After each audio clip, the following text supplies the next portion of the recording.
বিশ্বকাপের এই দলটা আমেরিকার কাছে মুখ থুবড়ে পড়েছে। বাংলাদেশ দলের এমন বাজে সময় কবে গেছে বাংলাদেশ টিম হয়তো নিজেরাও জানে না। আমেরিকা দল যারা নিজেরা টি-20 সম্পর্কে খুব একটা পারদর্শী নয়, সেই আমেরিকার কাছেই বাংলাদেশের মতো দলও দুইটা ম্যাচই হেরে বসে আছে।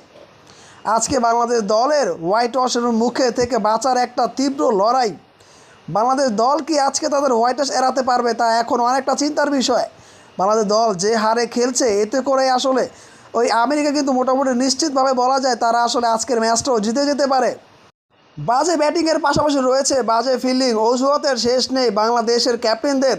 মাঠ ভালো না তো আবহাওয়া খারাপ, অনেক কিছুই তারা রয়েছে তাদের এই দুই হারের ম্যাচ হারার পেছনে। তবে বাংলাদেশ দল কি একবারও দায় এড়াতে পারে? পুচকে এই আমেরিকার কাছেও বাংলাদেশের প্লেয়াররা মুখ থুবড়ে পড়েছে। আজকে হোয়াইট ওয়াশের মিশনে নামবে কিন্তু আমেরিকা। বাংলাদেশ দল কি